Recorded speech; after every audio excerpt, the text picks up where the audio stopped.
and red.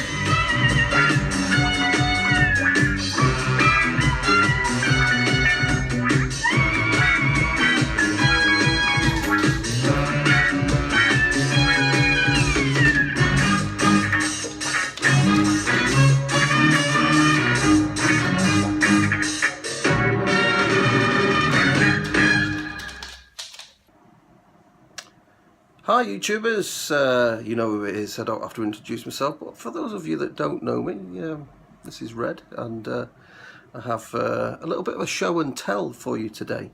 For those of you that remember, the next adventure we're going to have is in the field 1979-1980s style. So in that sense, what I've done is I've gathered the 24-hour ration pack from the 1970s onwards, 1980s a little bit, for you to look at as a little bit of a show and tell. So without further ado, let's have a look at it. So from the mid-1970s, the basic ration packs were known as the 24-hour ration pack general service, and this contained enough calories to sustain a man in the field for approximately 1 day, and was available in 4 different menus. Now, in that time, we looked at 3,600 calories for 1 day. I'm sure that's changed now. I'm sure it has. As stated, it was available in 4 different menus, and each man would be issued 1 or 2 of these, depending on the operational needs. And it would be carried normally in his kidney pouches. So you don't hear that term very often. I'll go through one of those show and tells later, but with a kidney pack or a Bergen used to pack this food away in, or often known as the large pack rather than the Bergen. The contents used to vary depending on what you had been issued. In theory, a man was supposed to be issued a different menu for each day, but in reality, you got 1 for the exercise. So that meant that you got the same menu for all of the duration that you were there, and you were lucky really, because it'd be great if you met another member of your section that got a different menu, and you could swap things between them. I mean, the most favoured was mine. It was menu A, and it was known as the chicken curry as the main meal. And it's this menu A that I've based this on. And as I said, it says what is available in 2017. I'll just pan in because right to left, we're going to look at breakfasts. Bacon grill, great. Used to slice that up and fry it up in your mess tin. I couldn't actually get oat cakes or the oatmeal blocks, so I've got some oat cakes there, and some rolled oats, which I've substituted in there as oats so simple. So after your breakfast, the next meal of the day you'd go for would be a snack. And what I've done is I've substituted biscuits brown with like a hard tack biscuit at the top, the Jacob's ciabatta. Biscuits fruit or dead fly biscuits. We've substituted the good old Garibaldi biscuits.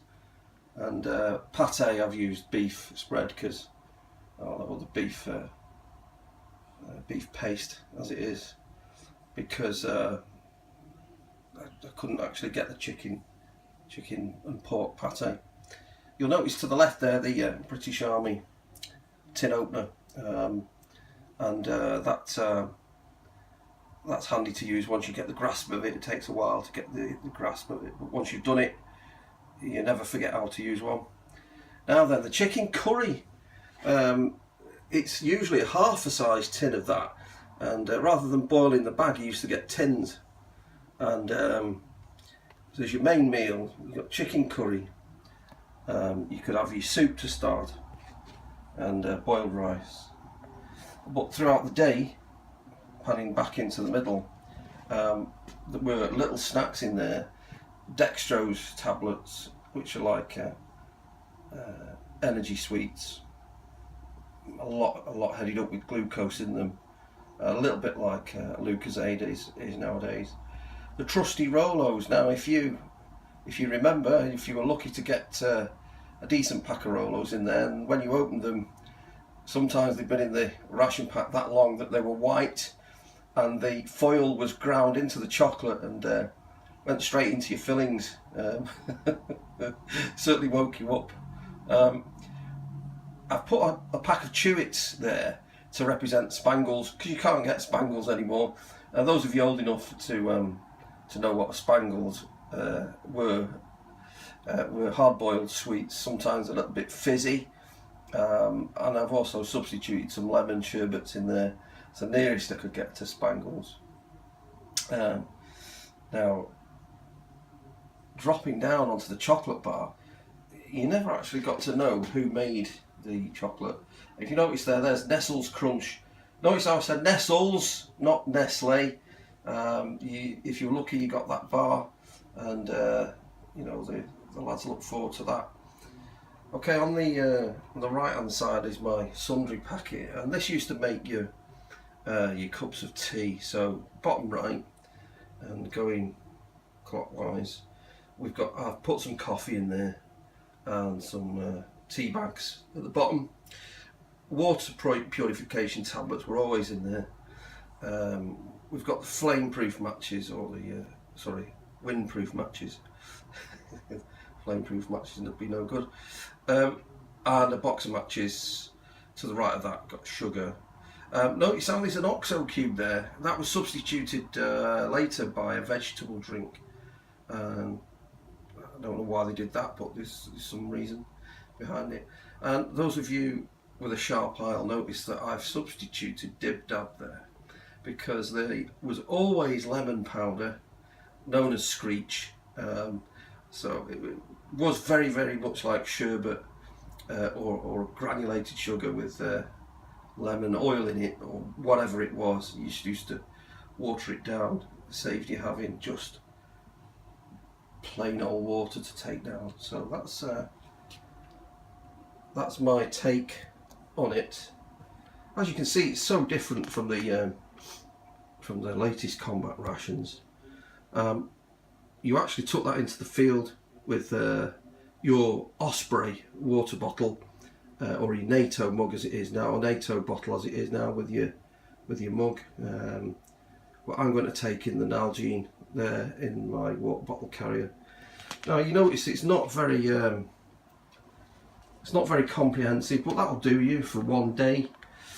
But I am going to enhance this by adding the following products in there. Okay, so right, the Fray Bentos baby's head. You can look up yourself why they call it a baby's head. I'm not going to go into that. Okay, also adding there to enhance it, I'm just going to put in a tin of beans. I'm also going to add, those of you that were lucky enough on exercise, a tin of fruit cocktail, and good old evaporated milk. And that, excuse me, that's my take on the 1970s ration pack. So, that's my take on the 1970s ration pack. I hope you enjoyed it. Give me a thumbs up or a like or subscribe, and we'll be taking this into the field to put it through its paces. So thumbs up, keep going, and red out.